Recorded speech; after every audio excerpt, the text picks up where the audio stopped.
here.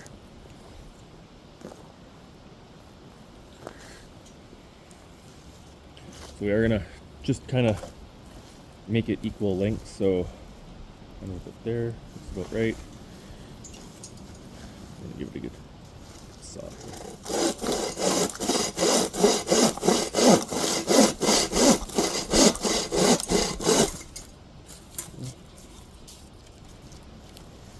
So we have two good lengths there for the tripod, and we'll use one more, which looks, I think like this here looks pretty good. I don't think we need anything really much bigger than that. Maybe another piece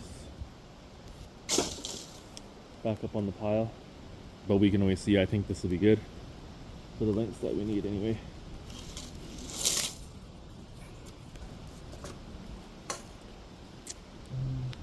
I think that'll be great for building a tripod. Just super simple. Doesn't have to be like overly huge for a tripod. Some people do like bigger stuff for a tripod, but and you'll have to forgive my video today. I did not bring my cold shoe mount for my tripod, so I am winging it.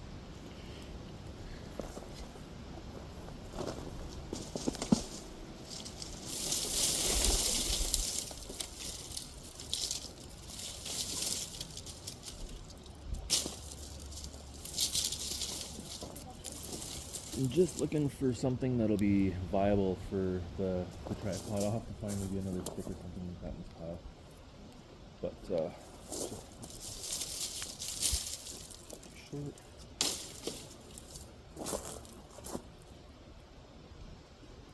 But up along the way over here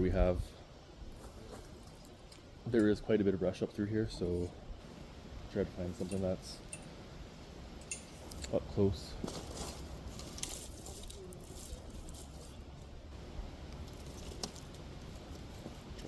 Close to the size of the sticks there. I'm gonna try something maybe a little bit. There are lots of pieces of wood to choose from. Just some of them aren't the same length that I'm looking for. That one's got a bit of a curve to it, so I don't think we'll be using that one. Maybe we'll use some shorter pieces for the tripod as well. But I think this one will work I think this one here will work just right. So we'll just trim the ends of this off.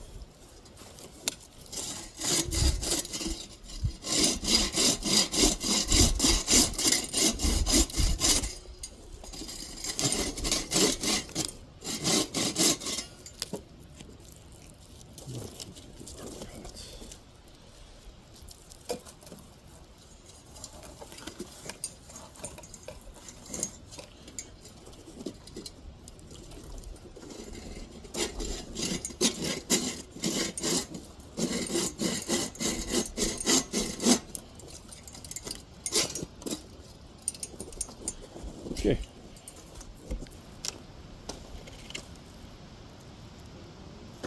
I think we're good on length for a tripod, so we'll bring these sticks back and we'll use them to set up our tripod. It'll be great.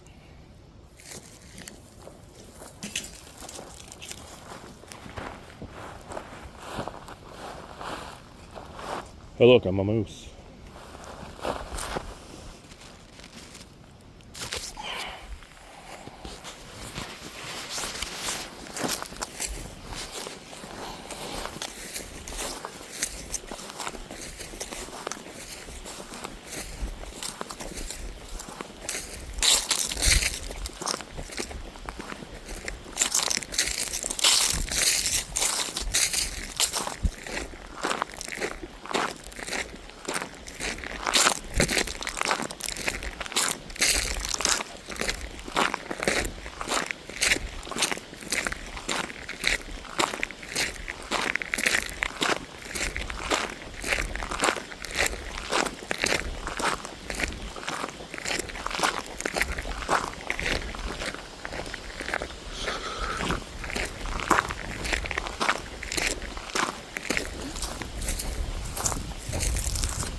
Alright, so we're back at the van. We're gonna go down into another spot that is just down there a ways into the day use area where we will set up our tripod here and bring you guys back when that's done. So we have our material.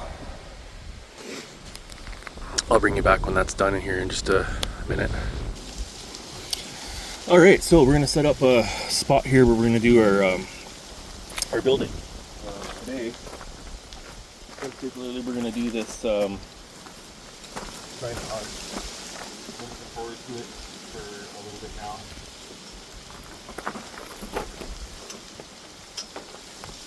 Get the old chair set up for our little camp stool. Right about there, I think we're good. And we have our rope. This is our outdoor gear paracord, the same paracord I used to test in the last video. Use that.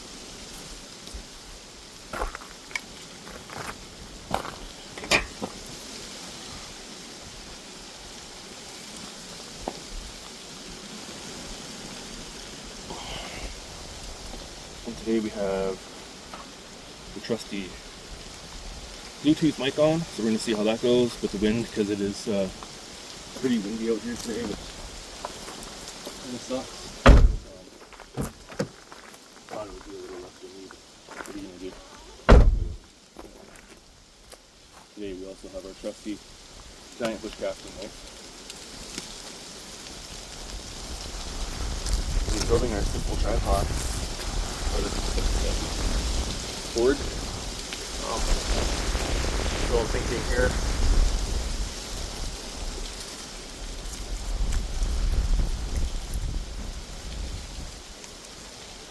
like I said, that one's this one here is a little bit shorter, but really it don't matter to build the tripod. Yeah, it's all gonna go together anyway. We're just gonna take a length in here. Gotta do it closed first. Some people do this way, some people do it a completely different way. It just depends. I go once or twice around almost the very top of it. Here like that, and then I bring my final cord around, and then I do my knot.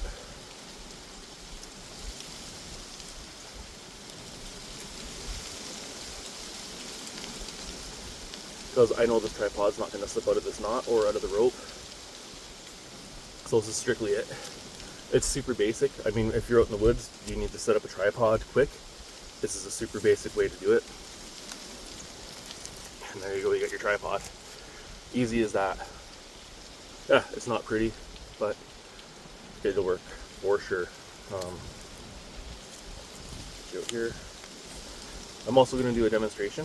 I will do a demonstration over top of a fire, and I brought some stuff to boil some water, and then I'll show you how this works.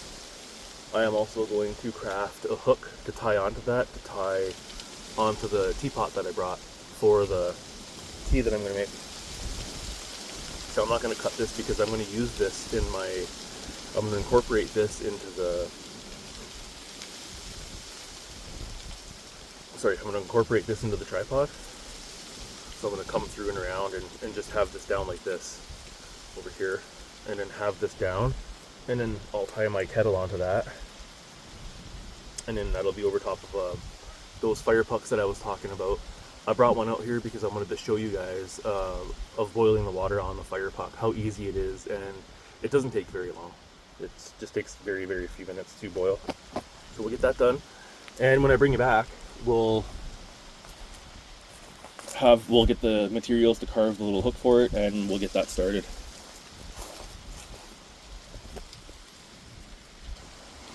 Alright, so we're back. Here's where we're going to get our stuff all set up. I'm going to get the fire puck in there, and we are going to get some water boiled, get it ready to go. Got some tea here today that we're going to make. One of my favorites is Earl Grey tea, and we are going to make that today on our video. What we'll do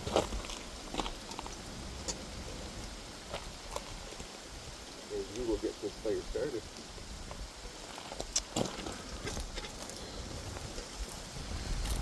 teapot.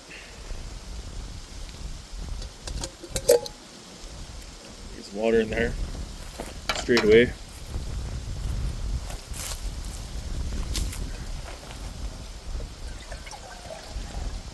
Tea. I didn't measure exactly how much water went in there. It doesn't really matter. Enough for a tea. That's really good. It's really all you need. Then we'll bring our cordage back around. So we'll bring enough down here to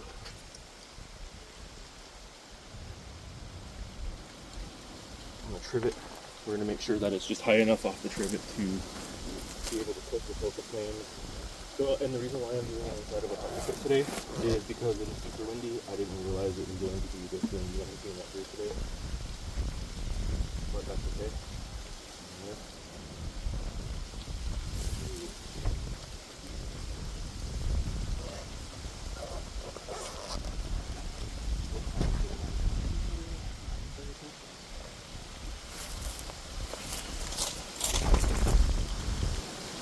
Alright, so we're going to have fire puck ready to go.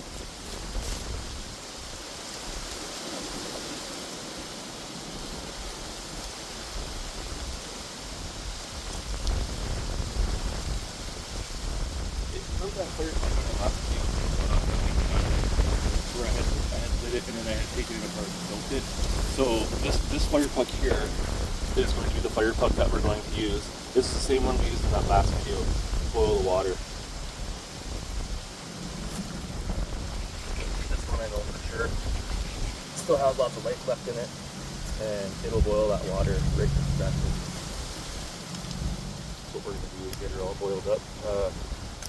Get out the trivet. Use the trivet from the last video as well. So here's that trivet on the hinge thing I told you about. This is the way it came. Just like this here with 3 little hinges in it to open it. We'll place that down inside the fire pit. And then what we're going to do is we're going to tie our teapot right onto that. And the only reason why I'm using the trivet is just for an example of, you could also use the teapot. The teapot on the trivet, and boil water like that as well. Today I wanted to do just a simple bushcraft tripod, super easy peasy if you're out in the woods and you need to boil some water and you don't have a trivet. This is your only other option. Or putting it on top of coals. There's lots of other options you can use for doing a fire. So we're not going to use the trivet on this one. Just as I was using that as an example. So we're going to go ahead and get our teapot tied up. Some extra cordage here. Yes, and this knife is razor sharp.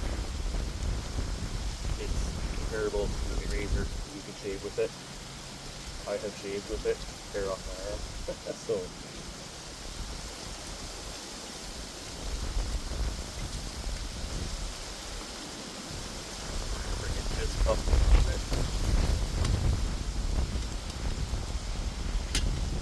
You want it just above where the flames are going to be because you want the most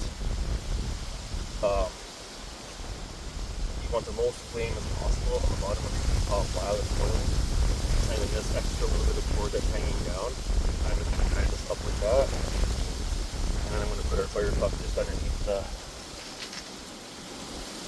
make sure that it's going to sit right underneath there like that.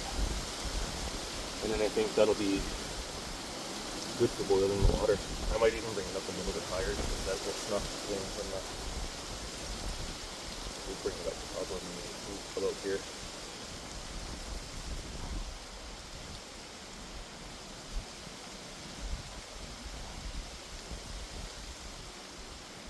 What do you guys think? You think that's going to be good? You think that's going to boil the water?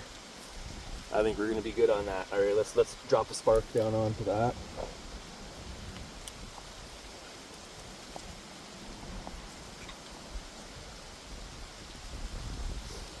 We'll get a spark on our fire puck here. Yeah, it isn't half, but it doesn't matter. It'll still hold together well.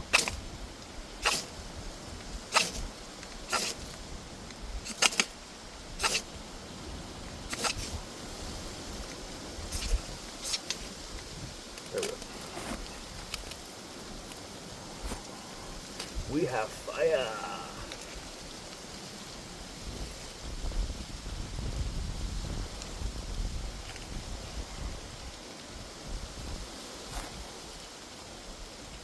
I'm pretty sure you guys can see that flame in there. I'll have a look at the monitor to make sure that you guys can see it, but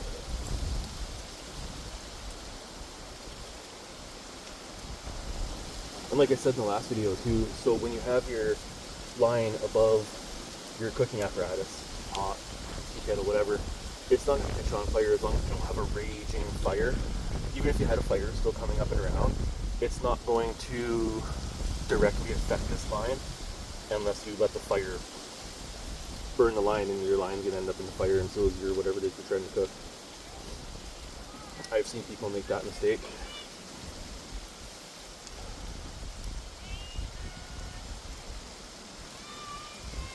There we go.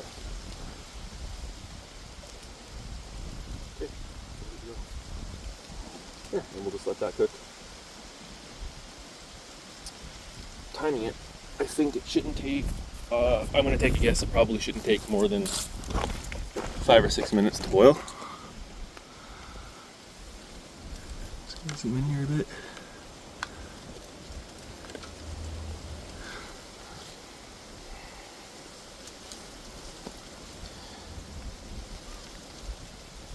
And like I said, this is just our basic tripod stand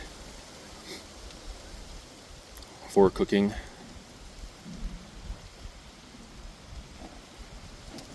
Yeah, it's awfully windy out here today, but that's okay. It's a beautiful day. It's the last day with these. It's the last day of these temperatures that we're gonna have for a little while. So, sorry, somebody's got their dog running by here. Anyway, off the leash. But yeah, so this is the last nice day we're gonna have for a while. Tomorrow night. So Sunday night leading into tomorrow, it's supposed to drop down to 0, -2 degrees with 90% of precipitation or snow. It'll be the first snow of the year for sure, but you can feel it getting cold at night. Not cold enough that we still can't go camping though, that's for sure, because I intend on doing some more of that this year before the snow flies. But the vehicle that I have, it's decked out for camping. I have it all set up in the back. That's going to be a whole other video. I don't really want to get too into stealth camping because there are so many stealth camping channels on YouTube right now that you know, there are lots, and I'm not really one of those guys that's going to start, you know, copying everybody else's videos, because there are just so many stealth campers out there all over the world. There's some really great ones here in Canada, and I'll tell you, there is one guy in particular I follow from the United Kingdom. Funny guy. He's got great videos, and he shoots out a lot of great content. And there's also another guy from Alberta here who also does stealth camping videos, and I think if some of you are watching this, you might know who he is. I'm not going to mention his name, but I will mention his channel. It is Camping with Steve, at Camping with Steve. And the guy from UK that I watch that does stealth camping is Blood Outdoor Show. Great guy, funny guy. Him and his friend Mick. He's a little person. They call him Little Schmick. They go out camping. They drink till all hours of the morning and have a chat. And they, as they would say, have a crack. They just talk to each other and make each other laugh, and it's a good time. Camping with Steve. His videos are awesome. He does a lot of Canadian content through Canada and through a lot of different places. He's a great guy, and his videos are very family oriented and family friendly for everybody to watch. I really like him. I follow all of his videos. I've been watching him for probably 5, 6, 7 years now. Blot Outdoors, I've been watching Blot for probably about the last 2 years. But his videos have gotten a lot better, and he's got guests, also other guests that come out with him and stuff like that. So for those reasons and all of the other reasons, there are a lot of stealth camping videos. For my channel, I was just going to do different hikes around southern Alberta, around the area of Medicine Hat and southeastern Alberta where I live. My channel's not monetized, so I'd like to eventually get it monetized where I can start getting donations, you know, for gas to help out with doing videos. I don't have the most expensive equipment, obviously. You know, I'm not a rich man by any means. But the equipment that I do use is just going to be basic stuff. I'm not going to have fancy saws, fancy hardware. Like my knife was $17.99 from Canadian Tire. One of the best outdoors knives and sharpest I have ever used, and I've had some pretty expensive ones I used to use at K-Bar. They are about $200, and this $17.99 knife right here is hands down one of the best knives I've ever used for outdoors. And it's well balanced, fits good in your hand, and I like it. Well, our water's still boiling away here. Getting ready to boil hopefully pretty soon. It doesn't take usually that long. It's only been about 5 or 6 minutes since it's been on. But yeah, you can raise and lower the length of the rope as well to get it closer to the flames, which I could do, but the flames are up there pretty high. I mean, I could lower it a little bit.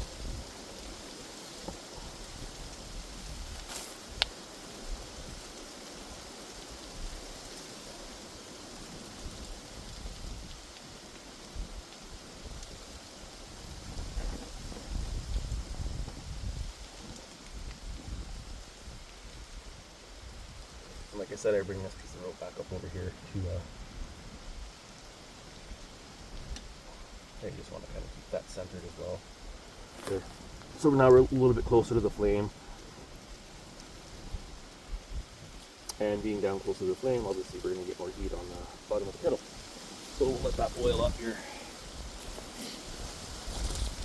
Oh, and by the way, folks, I do intend on doing my own music for the videos here. Like I said, I play the guitar and I have an acoustic, and it's going to be acoustic music. It's not going to be, you know, done in a studio. I have a room where I'm going to do it in that has pretty good sound, and I'm going to start incorporating some of my own songs, original songs written by me, into these videos during these times where it's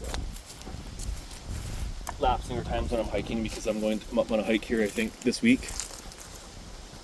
And it's going to be a bit of a long one, so as much as I can edit it in between shots, I will put some of my music on that video specifically, so you guys can have it here.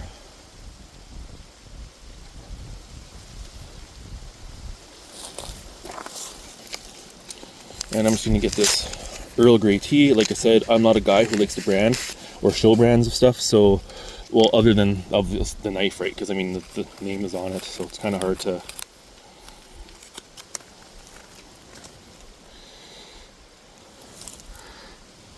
Earl Grey tea bag. This is going to go in our tea.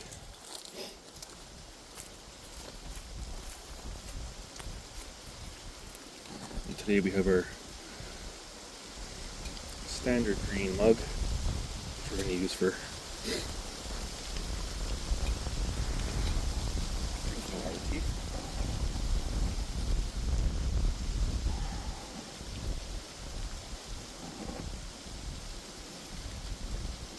I'd say that's getting pretty close to boil. I'm not going to open the lid and check. I can tell when there's steam coming out of the spout.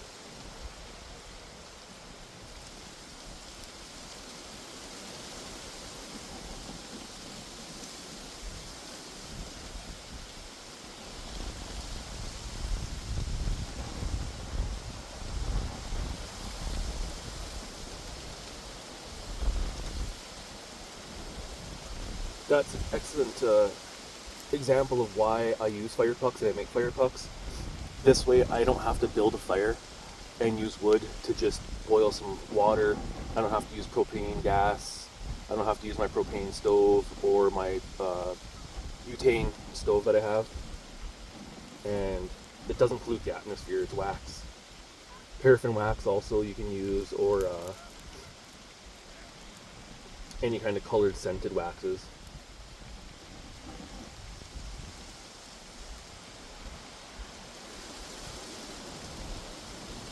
So the method that I use with the fire pucks is pretty decent. Like I said, they're easy to make. That's going to be on another video that's going to be coming up here, is fire puck making 101.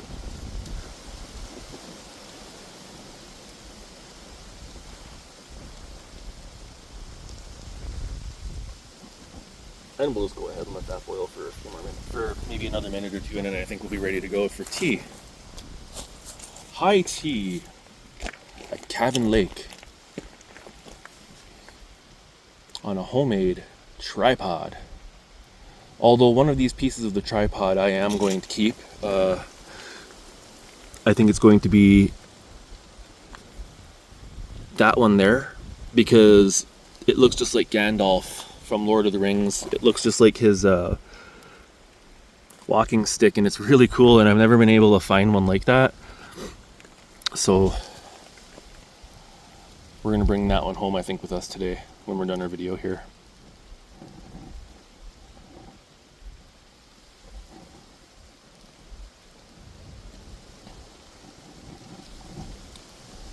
As the fire burns.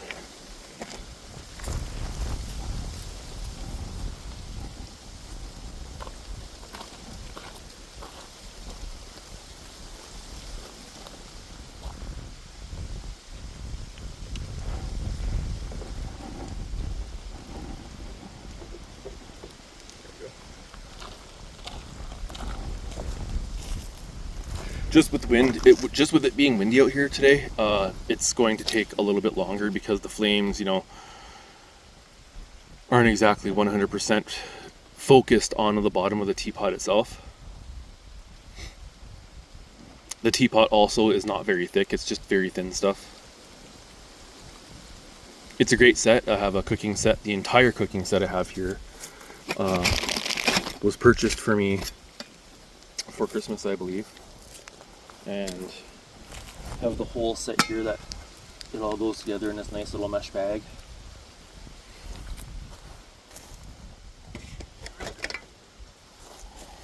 Sorry about the shift in the camera view there. Like I said, I forgot my cold shoe mount for my tripod today, so I'm winging it with another mount that I have.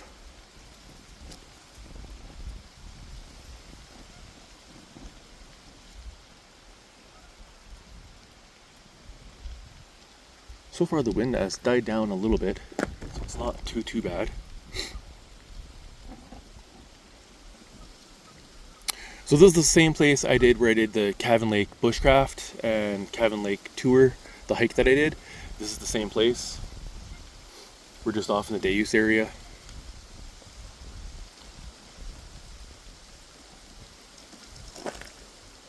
Pretty good place to come. I love coming out here. It's just, camping out here at night is great.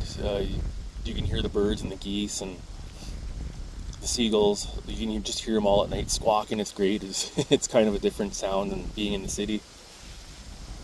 Alright, we're going to go ahead and try out our tea. I am pretty sure, and it's pretty safe to say, that this tea is ready to be made. Alright, so we're going to unhook our teapot.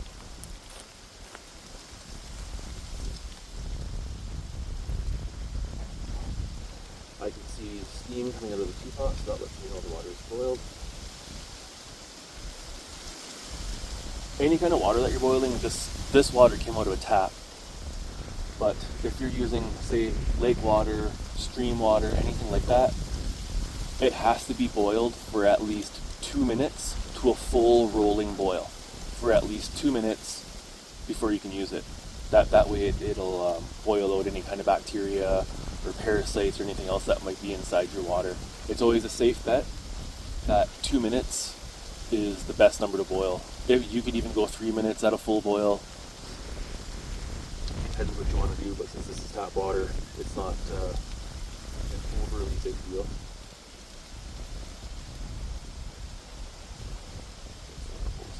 And that handle is not hot at all because, like I said, the flames are mostly based on the bottom, which is why this rope here will not burn.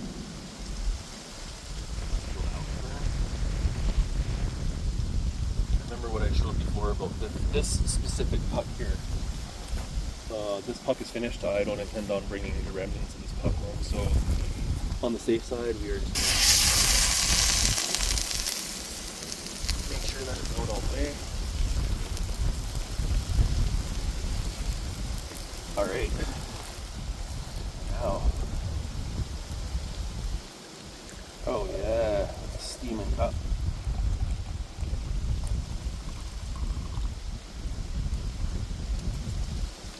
Yeah, that water's boiled. My hands, people are like, oh my god, it's boiling hot water. Yeah, but I used to be a welder, and I used to weld without gloves. So my hands became heat treated over time, I guess, and they're used to extreme heat. Yeah, I'm not going to stick my hand in a fire for like 5 minutes and cook it, but I can grab logs out of a fire, let hot water pour over top my hands sometimes like that. It doesn't scald me at all. My hands were conditioned years ago from welding and stuff.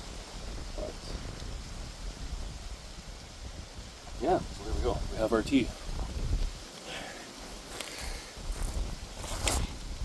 Our tea is in there, our Earl Grey tea bag, and it's brewing just beautifully.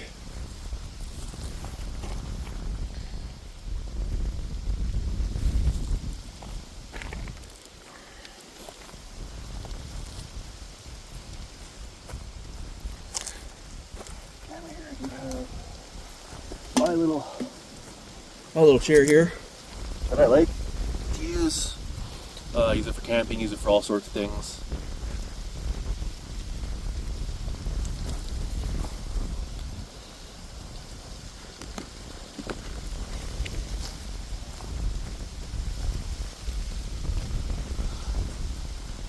I don't put sugar in my tea. I know people are like, ew, bland, or cream. I used to go out camping, I guess. You know, you go out camping sometimes and you had to pack all this stuff and remember all this stuff, like sugar and spices and all this and that for cooking. I like my teas plain. I'll also drink black coffee. I have a French press. So when I bring coffee out, I put my coffee in the French press and I press it. And usually I don't add sugar or cream or milk or anything like that to it because, number one, I will not put anything powdered called powdered cream in anything that's going to go in here. Just not going to happen. And regular cream, you got to keep it cold. So if you're out camping for like a week straight in the backcountry, which sometimes I'll go for like 3-4 days straight out in the backcountry, you know, I got to make sure that you have ice. Stuff has to stay cold, all this and that. Cheers.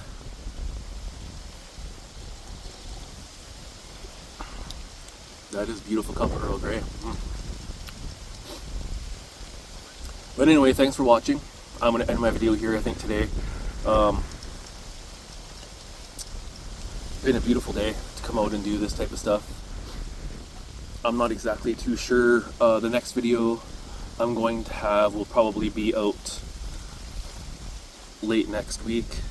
It just depends on what the weather is going to be like here, if it's going to be cooperative or not. Next week is supposed to be, like Wednesday is supposed to be about 13 degrees, and I think that's what I'm going to do, that hike. We'll do that hike. I'll film that. This time I'll have the cold shoe mount for my phone and everything for the proper tripod for next time. So it won't be so difficult, but hey, you got to do with what you have. Till next time, guys. Ciao.